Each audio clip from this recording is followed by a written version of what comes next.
우리 다 같이 사도신경으로 우리의 신앙을 고백하겠습니다. 나는 전능하신 아버지 하나님 천지의 창조주를 믿습니다. 나는 그의 유일하신 아들 우리 주 예수 그리스도를 믿습니다. 그는 성령으로 잉태되어 동정녀 마리아에게서 나시고 본디오 빌라도에게 고난을 받아 십자가에 못 박혀 죽으시고 장사된 지 사흘 만에 죽은 자 가운데서 다시 살아나셨으며 하늘에 오르시어 전능하신 아버지 하나님 우편에 앉아 계시다가 거기로부터 살아있는 자와 죽은 자를 심판하러 오십니다. 나는 성령을 믿으며 거룩한 공교회와 성도의 교제와 죄를 용서받는 것과 몸의 부활과 영생을 믿습니다. 아멘. 찬송가 314장 찬양 드리겠습니다.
오늘 우리에게 주신 하나님 말씀은 열왕기상 17장 8절에서 16절입니다. 제가 가진 성경으로 544쪽입니다. 구약 544쪽 열왕기상 17장 8절에서 16절까지를 제가 봉독하겠습니다.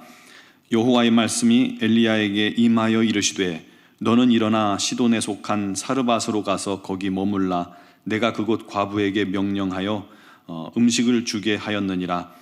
그가 일어나 사르밧으로 가서 성문에 이를 때에 한 과부가 그곳에서 나뭇가지를 줍는지라. 이에 불러 이르되 청하건대 그릇에 물을 조금 가져다가 내가 마시게 하라. 그가 가지러 갈 때에 엘리야가 그를 불러 이르되 청하건대 내 손에 떡 한 조각을 내게로 가져오라.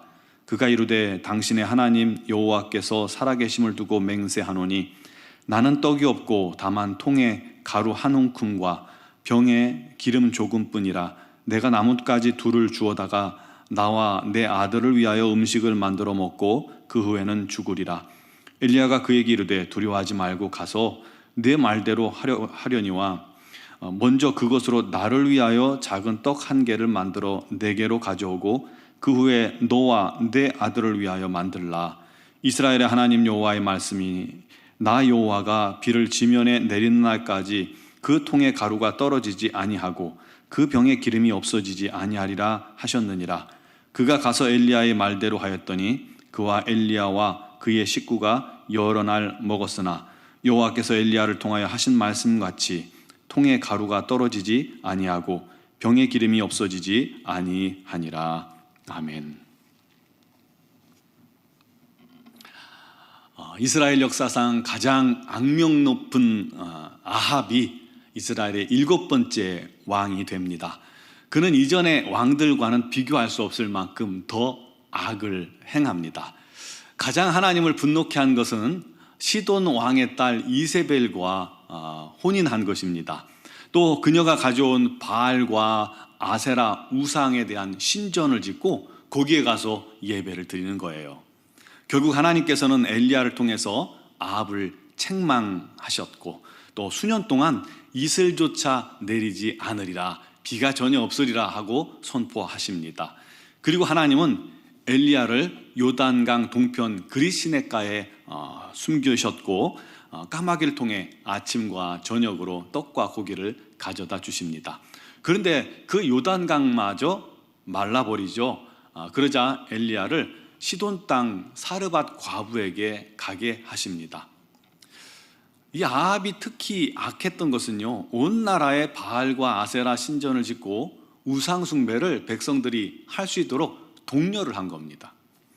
그 결과 이스라엘이 하나님을 다 잊어버리게 만든 거예요.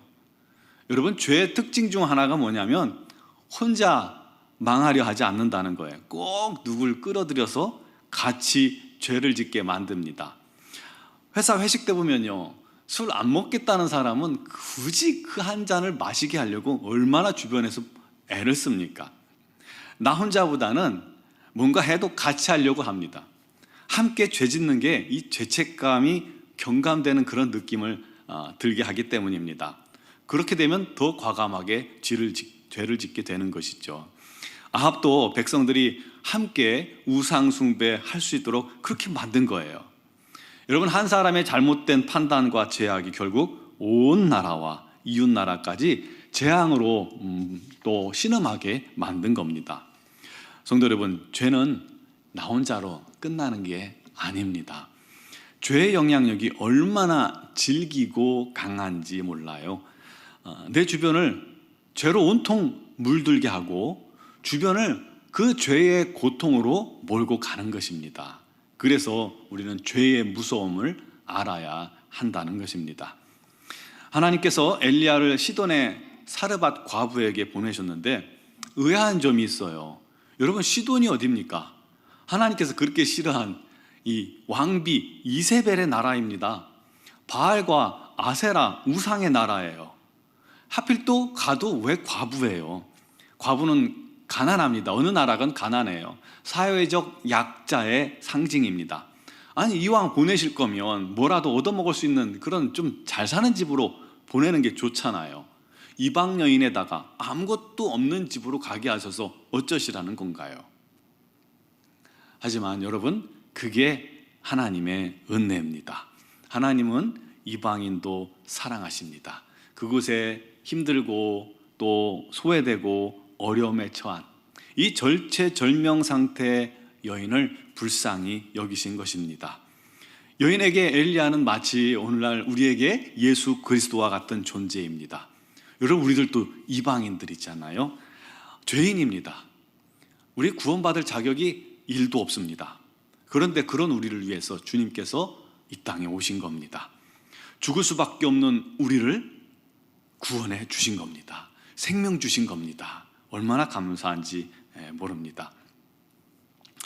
엘리야가 하나님께서 가라시니까 하나님 말씀에 순종해서 갔어요. 갔더니 한 과부가 나무를 줍고 있는데 그녀에게 물을 조금 주어서 먹게 해달라 청했고, 물을 가지러 가는 여인에게 다시금 불러서 떡 한 조각만 가지고 와라 시켰습니다. 그랬더니 여인이 말하죠. 하나님께 맹세하건대 가루 한 움큼과 기름 조금밖에 없어서 아들과 마지막으로 먹고 죽으려고 한다라는 거예요.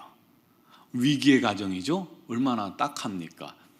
그런데도 엘리야는 말합니다. 두려워 말고 가서 먼저 나를 위하여 작은 떡 한 덩이를 만들고 그 후에 너와 내 아들을 위하여 만들어라. 이스라엘 하나님께서 그 통에 가루와 기름이 비 오는 날까지 떨어지지 않게 하시리라 하셨습니다. 다소 좀 황당한 이야기잖아요. 그런데도 여인은 그 말을 또 믿고 그대로 순종합니다. 그랬더니 정말로 그날부터 가루와 기름이 떨어지지 않게 된 것 아닙니까? 여러분, 우리가 여기서 주목해야 할 단어가 있습니다. 그게 뭐냐면 먼저와 그 후에라는 단어입니다. 보통 정상적인 대화라면 먹고 죽으려고 한다라고 말하면 됐어요 그럼 라고 한다든가, 아니면 그러면 먼저 당신과 자식 먹고 혹시 남으면 내게도 좀 주세요 라고 말할 텐데, 엘리야는요 먼저 나를 위하여 만들고 그 후에 너희를 위하여 만들라 라고 말씀합니다. 무슨 의미죠? 우선순위 얘기입니다. 여러분, 우선순위가 기적의 조건이기 때문입니다. 하나님이 우선순위에 있을 때 기적이 나타난다는 거예요.